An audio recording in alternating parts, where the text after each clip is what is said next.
ወንዶች ማለት ነው ከሴቶች ጋር ግንኙነት ስትጀምሩ ማለት የፍቅር እንትን ስትጀምሩ ማለት ነው ለሚመጣው ማንኛውንም ነገር ኃላፊነት የማትወስዱ ከሆነ ባትጀምሩ ይሻላል። እንደዛ ያልኩት እኔ በአባቴ ምክንያት ነው። ገባችሁ?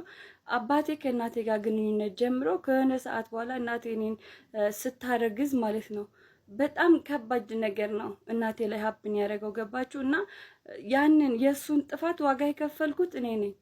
በአባቴ ምክንያት ልጅነቴን አጥቻለሁ፣ ሴትነቴን አጥቻለሁ።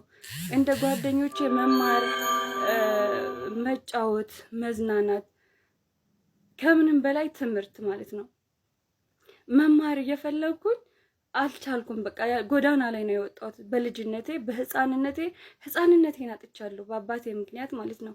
ልጅነቴን አጥቻለሁ። እንደ ጓደኞቼ ቦርቄ ተጫውቼ አላደኩም። ጎረቤት ጓደኞቼ ሲጫወቱ እኔ ሁሌ እንደቀናው ነበር። መቼ ነው እኔ እንደዚህ ሆነው ሁላ ለምን ተፈጠርኩ እስከምል ድረስ ማለት ነውና ወንዶች አንዳንዴ ችግራችሁ ይሄ ነው። በቃ ግንኙነት ጀምሩና ሴቷ ስታረግዝ እንዴት እንደዚህ ሊሆን ይችላል? እንዴት እንደዚህ ይፈጠራል?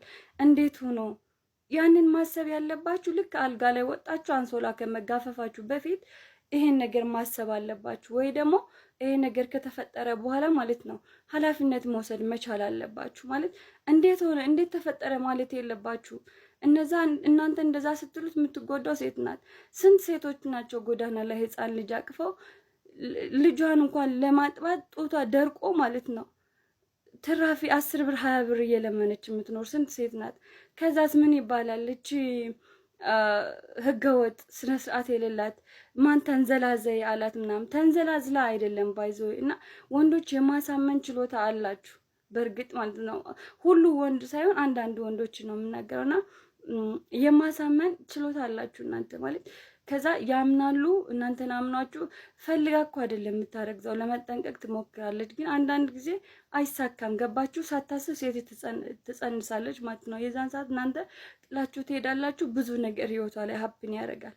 እና እኔ በአባቴ የተነሳ በጣም ብዙ ነው የተሰቃየሁት። በጣም ብዙ መከራ ነው ያሳለፍኩት በአባቴ ምክንያት ነው።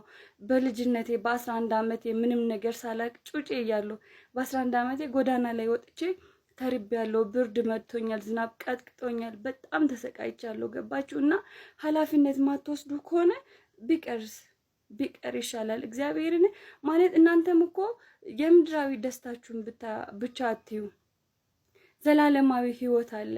የዛኔ ግን ትጠየቁበታላችሁ እግዚአብሔርና እንዳሰብ ብትጠነቀቁስ ማለት በቃ ህይወት የሰው ህይወት ባታበላሹስ፣ ወይም ደግሞ ያን ነገር ውስጥ ከገባችሁ ደግሞ መረዳት አለባችሁ። በቃ መሸምጠጥ የለባችሁም። ገባችሁና እኔ እንጃ እኔ አባቴ ያረገኝን ነገር በአባቴ ምክንያት የደረሰብኝን ነገር እንደዚህ ነው ብዬ ማውራት አልችልም። በጣም ነው የተሰቃየሁት።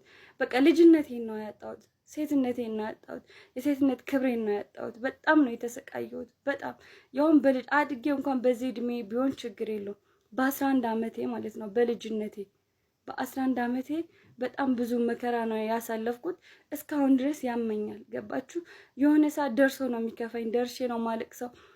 ጎረቤት ላይ ጥሩ አባት ያላቸው ልጆችን ሳይ አለቅሳለሁ። ማለት ለምን እኔ ምን አድርጌ ነው በዚህ እድሜ ለምንድን ነው የምቀጣው? ገባችሁ? እና ወንዶች ፕሊስ እግዚአብሔርን በቃ ፕሊስ ኃላፊነት ማትወስዱ ከሆነ ግንኙነት አትጀምሩ። በቃ እግዚአብሔርን አትጀምሩ፣ ይቅር።